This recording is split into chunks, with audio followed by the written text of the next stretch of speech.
saya pernah survei tentang bagaimana pandangan masyarakat terhadap money politik di dalam pemilu, gitu ya, di Jawa Tengah gitu. Sampelnya sekitar 800 sekian responden itu kan. Ternyata apa? 68,2% responden yang saya kasih pertanyaan tentang money politik, dia mengatakan 68,2% itu mengatakan money politik itu hal yang biasa kalau itu dimaknai transport untuk ke TPS. Ganti mereka tidak bekerja. Nah, ketika itu dimaknai sebagai transport atau ganti pekerjaan, itu mereka menganggap biasa. Hanya 17% dari responden itu yang mengatakan bahwa money politik itu apapun alasannya itu haram atau tidak boleh. Berarti dari sekian banyak hanya 17% orang yang mengatakan money politik itu haram atau nggak boleh. Lainnya itu masih samar-samar gitu ya, kalau namanya ini ya boleh lah. Kalau ini jelas kalimatnya nyuap ya saya nggak mau, tapi kalau dikemas dengan bahasa transport, ganti pekerjaan, walaupun seperti itu pun hakikatnya adalah masih saya anggap sebagai money politik.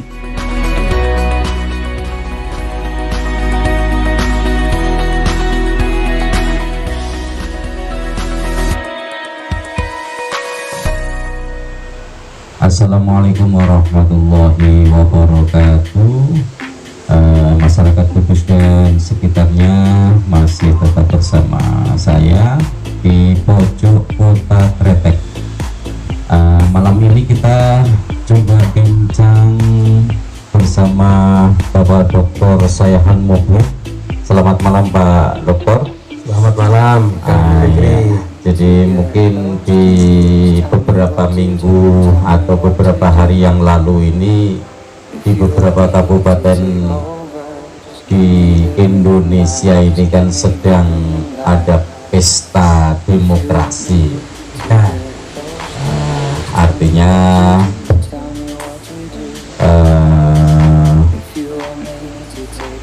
mungkin ada beberapa catatan yang sudah dicatat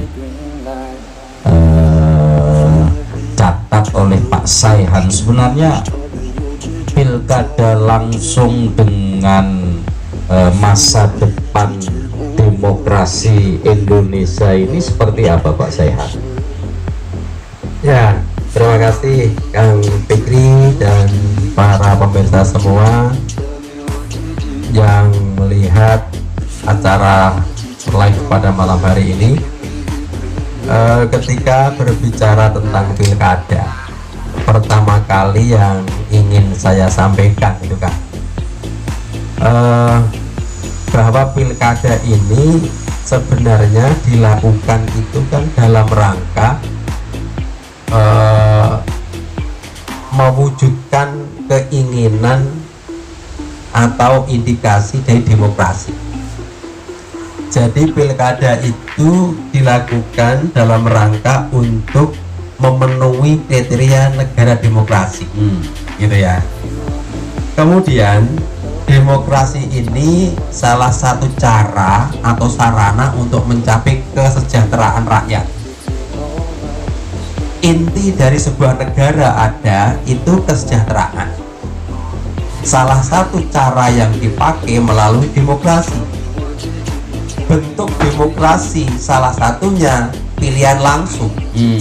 Dari sekian pilihan langsung itu untuk Indonesia dilakukan dengan pemilihan kepala daerah secara langsung gitu. Nah, jangan sampai pemirsa dan kita semua itu ada salah paham bahwa tujuan utama negara bukan pilkada, bukan demokrasi, tetapi tujuan akhirnya terwujudnya kesejahteraan rakyat. Pertanyaan yang perlu kita jawab, dan ini saya yakin harapan semua pihak, apakah dengan pilkada ini bisa menjamin kesejahteraan, keadilan, dan kemakmuran bangsa Indonesia? Ini yang terpenting yang harus dijawab, begitu kan? Nah, untuk mencapai itu ada beberapa konsekuensi yang perlu dilakukan dari aspek pemimpinnya, dari aspek proses demokrasinya, dari aspek masyarakat atau pemilih. Itu ada beberapa konsekuensi yang perlu dilakukan. Maka kalau tidak salah itu kan KPU atau penyelenggara lainnya itu kan punya semboyan itu kan ada sukses perencanaan, sukses pelaksanaan, sukses hasil kan itu kan. Jadi suksesnya pilkada tidak hanya sekedar selesai kemudian tidak ada konflik gitu ya. Ya, itu memang yang kita harapkan, tetapi ingat bahwa indikator kesuksesan sebuah pilkada jangan hanya dilihat dari pilkada yang tidak ada konflik, pilkada yang tidak ada yang tidak memanas begitu, bukan itu. Tapi bagaimana pilkada itu bisa melahirkan kesejahteraan bagi bangsa Indonesia. Gitu. Tapi mungkin sejak era reformasi ini kan diselenggarakan pilkada secara langsung. Kemudian ada beberapa tahapan pilkada yang sudah dilaksanakan ini banyak evaluasi, bahkan ada wacana untuk dikembalikan lagi bahwa pemilihan kepala daerah ini dikembalikan lagi kepada anggota DPRD. Seperti apa Pak Saihan? Ini menarik yang ini ya. Dan ini saya yakin pro kontra. Banyak tokoh mesti pro kontra tentang itu. Lebih enak mana dipilih langsung oleh rakyat atau dipilih oleh wakil rakyat, wakilnya gitu ya.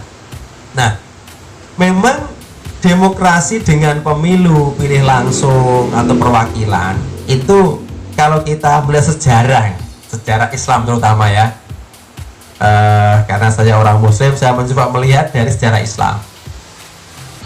Dari perspektif sejarah Islam, pemilihan Khalifah Abu Bakar, Sayyidina Abu Bakar, Umar, Utsman, Ali, itu demokrasinya tidak ada yang dipilih dengan perwakilan, dengan langsung, tidak ada langsung. Nah, pengangkatan Sayyidina Abu Bakar itu kan dipilih melalui kesepakatan kelompok Muhajirin dan kelompok Ansor, gitu ya.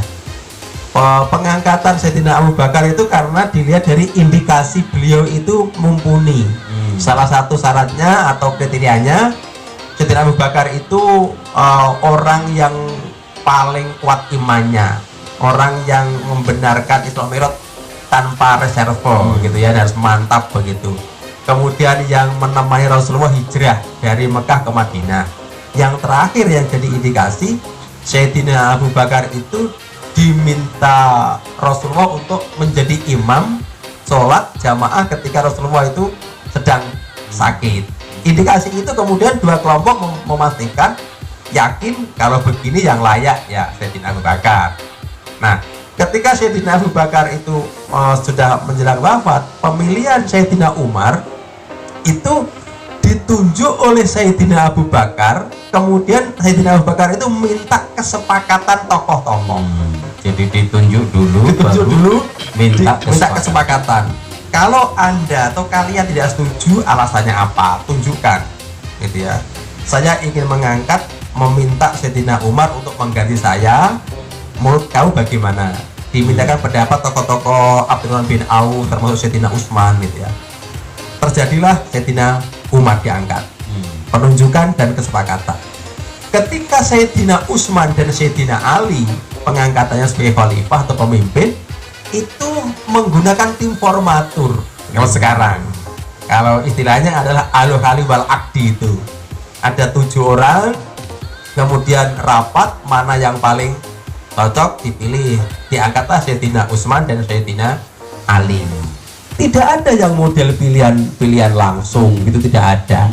Artinya dalam sejarah Islam pengangkatan para khalifah itu memang ya dapat diartikan pemilihan perwakilan gitu, formatur ya. Nah, formatur gitu. sekarang. Nah, sekarang kalau Indonesia ini kan dulu seingat saya itu kenapa dipindah dari gubernur, bupati, wali kota dari dipilih dewan, DPR, DPRD, kemudian dirubah menjadi dipilih langsung, itu salah satu pertimbangannya.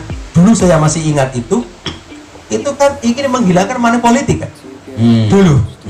Dulu kan isunya ketika bupati, wali kota, gubernur itu dipilih oleh DPRD, itu kan lebih mudah orang beli suara, karena hanya membeli misalnya 45 orang, kabupaten kota atau 50, kalau provinsi ya 100 lah maksimal. Itu pikirannya lebih mudah. Jadi aroma transaksionalnya lebih nyata ya. Ketika dipindah atau digeser menjadi pilihan langsung, dulu berpikirnya tidak mungkin money politik karena akan membayar ratusan ribu orang, gitu kan.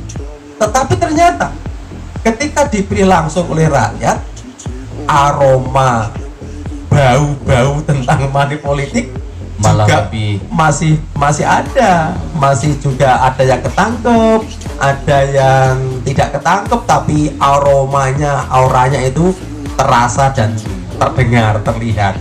Jadi memang dalam praktek di proses tahapan pilkada ini kan memang khususnya yang sekarang ya, yang langsung ini memang sudah banyak memunculkan beberapa persoalan ya, termasuk mungkin biaya politik yang tinggi. Nah, biaya politik yang tinggi ini ya, calon ini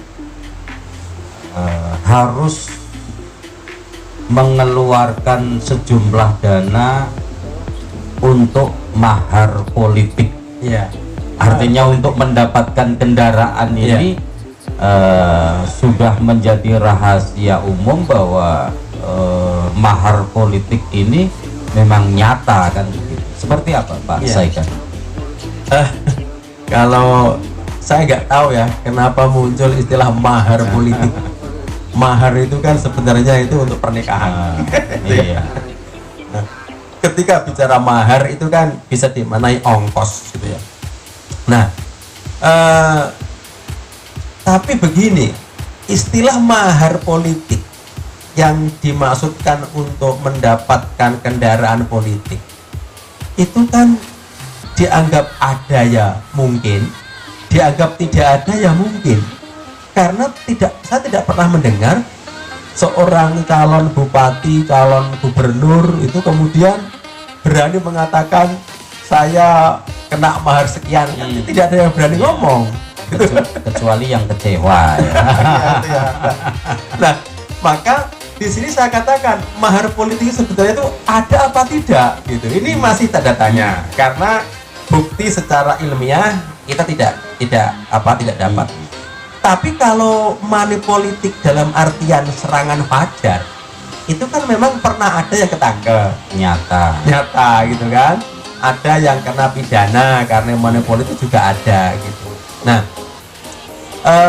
yang menarik di sini, saya yang punya Yayasan Tasamuh itu di awal tahun 2018 saya pernah survei tentang bagaimana pandangan masyarakat terhadap money politik di dalam pemilu gitu ya, di Jawa Tengah gitu. Sampelnya sekitar 800 sekian responden itu kan.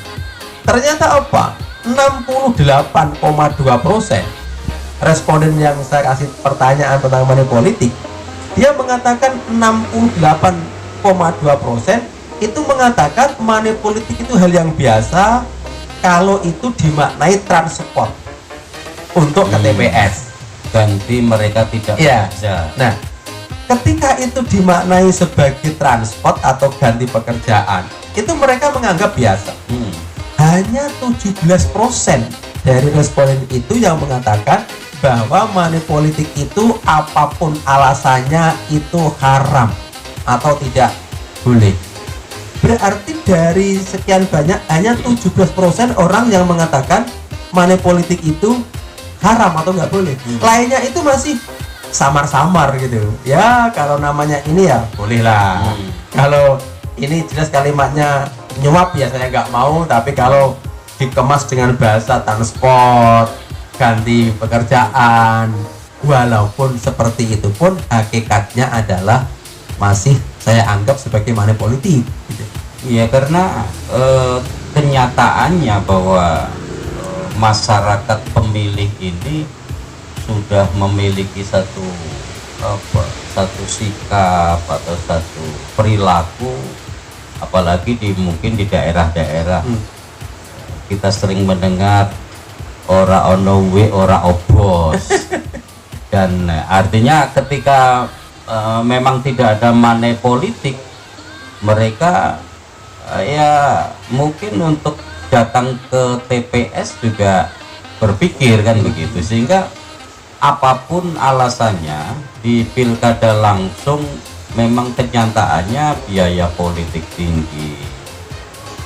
Ya tentu ini biasanya kan akan memicu perilaku korup dari pemimpin-pemimpin daerah. Karena yaitu tadi mengembalikan ongkos yang tinggi dan lain-lain kan. Seperti apa Pak? Ya. Saya akan melihat. Begini kan, yang pertama saya ingin melihat memotret tentang karakter masyarakat kita dalam memilih pilkada. Kalau kita lihat dari teori sosiologi atau psikologi gitu, masyarakat Indonesia di dalam memilih dalam pemilu itu kan variasinya banyak. Ada masyarakat yang memilih dalam pemilu, artinya datang ke TPS gitu loh ya. Itu ada yang orientasinya itu pragmatis. Dia mikir tadi yang jenengan katakan itu, saya mau datang kalau ada sesuatunya. Ini ada juga di antara kita yang itu pertimbangan pragmatis untuk memilih itu. Tapi ada juga masyarakat Indonesia yang mereka memilih itu pertimbangannya ideologis. Karena tokoh saya yang saya kagumi memilih, maka saya ikut memilih. Kiai saya milih, saya yang memilih, gitu kan. Idola saya milih, ya saya memilih, gitu. Ada yang seperti itu, gitu.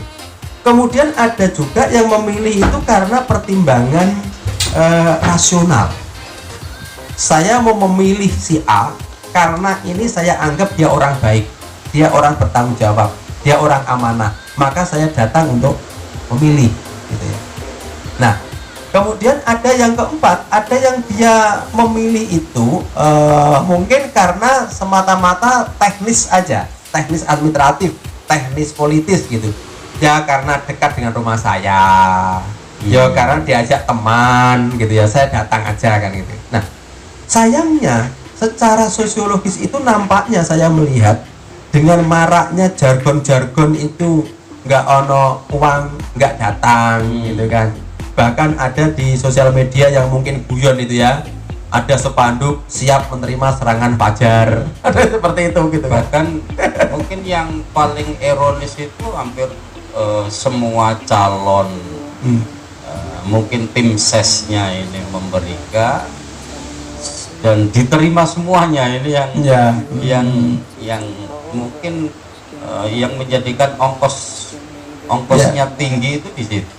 Itulah yang saya sebut tadi itu berkarakter pragmatis tadi itu. Mestinya kalau orang yang bertanggung jawab, kalau memang hanya itu untuk ganti transport, ketika sudah menerima dari satu orang, yang lainnya jangan menerima sebagai konsekuensi moral kita. Bahkan kalau ada 5 pasang gundum semua ini diterima semua. Padahal satu milihnya. Ada itu kan. Jadi ya kadang ada masyarakat yang mungkin berpendapat di pro, pokoknya sing gede tak kepro. Nah, ini juga berlaku. Padahal cara pikir seperti itu Kang, itu membahayakan bagi bangsa atau bagi kita semua, gitu loh. Kalau ini contohnya begini, kalau orang memilih hanya murni karena biaya, karena uang, begitu money politik, itu kan sama artinya pemimpin itu yang jadi itu kan membeli suara, jual beli suara. Nah, ketika menggunakan logika jual beli suara, suara yang sudah saya beli itu kemudian sudah selesai tanggung jawabnya pemimpin itu. Setelah kalian memilih saya karena ibaratnya jual beli udah saya beli dengan uang sekian, maka setelah saya jadi itu Anda nggak boleh ngurus saya. Semau gue ya. Semau gue. Sama juga ketika mungkin saya beli sesuatu, beli mobil, beli apapun lah ya. Ketika sudah saya bayar, sudah saya miliki, ya selesai. Untuk urusan yang membeli, ini kan berbahaya bangsa ini kalau seperti itu, gitu kan. Maka ketika pemimpin-pemimpin itu yang dihasilkan karena transaksi jual beli, ini membahayakan negara. Bisa-bisa muncul paradigma saya sudah membeli suara, maka setelah saya jadi ya urusan gue, lu nggak boleh ngapa-ngapain, nggak boleh ngurusi saya, nggak boleh memantau, nggak boleh mengkritik, kan sudah saya beli suara Anda, selesai sudah, tidak ada kontrak apa-apa. Berbeda ketika dia memilih bukan karena uang, saya ini memberikan amanah kepada Anda, Pak, maka saya berhak mengawal suara saya ini kepada Anda. Ketika Anda itu melenceng, menyeleweng, saya wajib mengingatkan, bahkan saya wajib mencabut amanah saya kepada Anda untuk saya tarik lagi. Itu tidak beban. Tapi ini, mungkin masyarakat yang seperti itu kan prosentasenya sangat. Nah, disinilah perlu pendidikan politik, edukasi politik. Sebenarnya tugas gitu ya. siapa itu?